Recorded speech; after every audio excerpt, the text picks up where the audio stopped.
Friends, कैसे हो आप सब।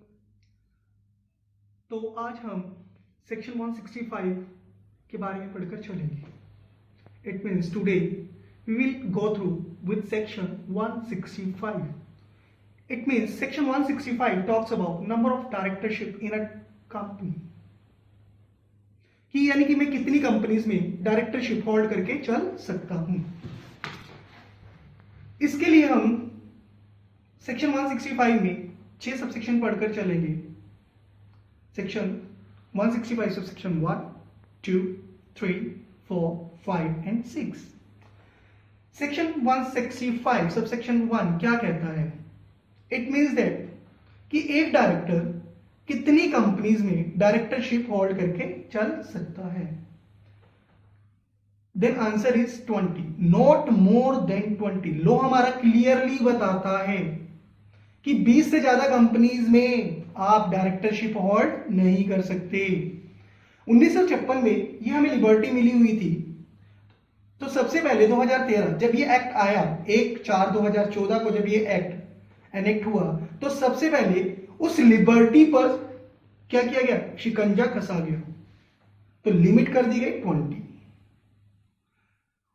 और इस सब सेक्शन में फर्स्ट प्रोविजो आया जिसने बताया कि इन 20 कंपनीज में से कितनी पब्लिक कंपनी की डायरेक्टरशिप हम होल्ड करके चल सकते हैं।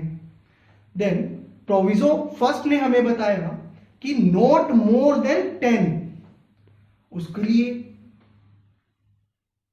9 फरवरी 2018 को एक एक्सप्लेनेशन आई जिसने बताया कि अगर जो कोई पब्लिक कंपनी है उसकी कोई प्राइवेट कंपनी होल्डिंग या सब्सिडरी है, देन उसे भी हम क्या मानकर चलेंगे? Public company. इट मीन्स हम उसे पब्लिक कंपनी काउंट करके चलेंगे। Now we will move to section 165 of subsection 2। Subsection 2 ने क्या किया? 1 ने 1956 पर शिकंजा कसा और सबसेक्शन 2 ने सबसेक्शन 1 पर। कह रहे कि लो तो कहते हैं 20 कंपनीज, और सबसेक्शन 2 ने क्या कहा? मेंबर्स को एम्पावर कर दिया। कह रहे कि आप किसी डायरेक्टर की लिमिट को कम करना चाहते हो तो आप कर सकते हो, but for that you have to pass special resolution and specify the lesser number. Is that clear? Yes. Now will move to subsection 3 of section 165। ये क्या कहता है कि ये हमें बताकर चल रहे हैं कि 1956 में जो लिमिट्स थी, अगर जो ज्यादा हमने डायरेक्टरशिप होल्ड कर रखी थी तो हमें विद इन अ ईयर हमें वो लिमिट 20 लेकर आनी है, जिसमें से not more then 10 public company हो सकती है। ठीक है, लेकिन 10 से ज्यादा पब्लिक कंपनी बिल्कुल भी नहीं होंगी। सबसेक्शन 3 पर 3 क्लॉजेस लगे हैं। पहला मैं बता ही चुका हूं। दूसरा, रेजिग्नेशन देना पड़ेगा हमें। दूसरा क्या? यानी कि रेजिग्नेशन देना पड़ेगा। हमें क्या करना पड़ेगा? क्लॉज ए ने बताया कि जिन 20 कंपनीज में मैं काम करना चाहता हूं, अपनी इच्छा से मैं उनको चूज करूंगा। क्लॉज बी में जो रिमेनिंग कंपनी है उसमें रेजिग्नेशन लेटर सेंड करूंगा। और क्लॉज सी क्या कहता है? मुझे जिन कंपनी में मैं एज अ डायरेक्टर काम कर रहा हूं उनको इंटीमेट करना पड़ेगा, प्लस आरओसी को हमें क्या करना पड़ेगा? इंटीमेट करना पड़ेगा इन दिस रिगार्ड। सबसेक्शन 4 क्या है? सबसेक्शन 4 कहता है जैसे ही clause B of subsection 3 of section 165 में रेजिग्नेशन लेटर डिस्पैच किया, वैसे ही हम उस डायरेक्टर को रिजाइनिंग डायरेक्टर मान लेंगे। इट मीन्स ये डीमिंग सेक्शन है। मानो या ना मानो, जिस दिन मैंने रेजिग्नेशन लेटर कंपनी को सेंड कर दिया उसी दिन से रेजिग्नेशन अप्रूव हो जाएगी। सबसेक्शन 5 क्या कहकर चलता है कि no such person shall act as a director in more than specified number of company.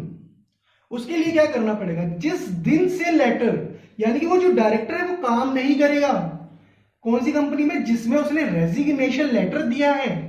किस दिन से? अब क्वेश्चन उठता है, नाउ द क्वेश्चन अराइज कि किस दिन से वो उस कंपनी में काम नहीं करेगा जिस दिन से उसने वो लेटर सेंड किया है, या फिर expiry of transition period of 1 year which ever is earlier. जो भी इन दोनों में से पहले इवेंट स्ट्राइक हो जाता है उस दिन से वो इस कंपनी में काम नहीं करके चलेगा।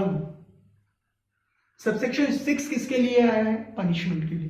कहेंगे पनिशमेंट, जिन लोगों ने इस सेक्शन को हल्के में लिया है, सुन लो, वो लोग सुन लो, वो सभी डायरेक्टर सुन ले जिन्होंने इस सेक्शन को हल्के में लिया है। It means the one who is not complying the provision mention under this section shall be punishable with fine 5,000 per day, 5,000 per day जब से डिफॉल्ट कमिट किया है। तो ये हमारा सेक्शन 165 था जिसमें हमने सबसेक्शन 1, 2, 3, 4, 5 एंड लास्ट 6 सबसेक्शन पढ़कर चले थे। तो नेक्स्ट क्लिप के लिए वेट कीजिएगा, बहुत जल्द हम अपनी नेक्स्ट क्लिप बनाएंगे।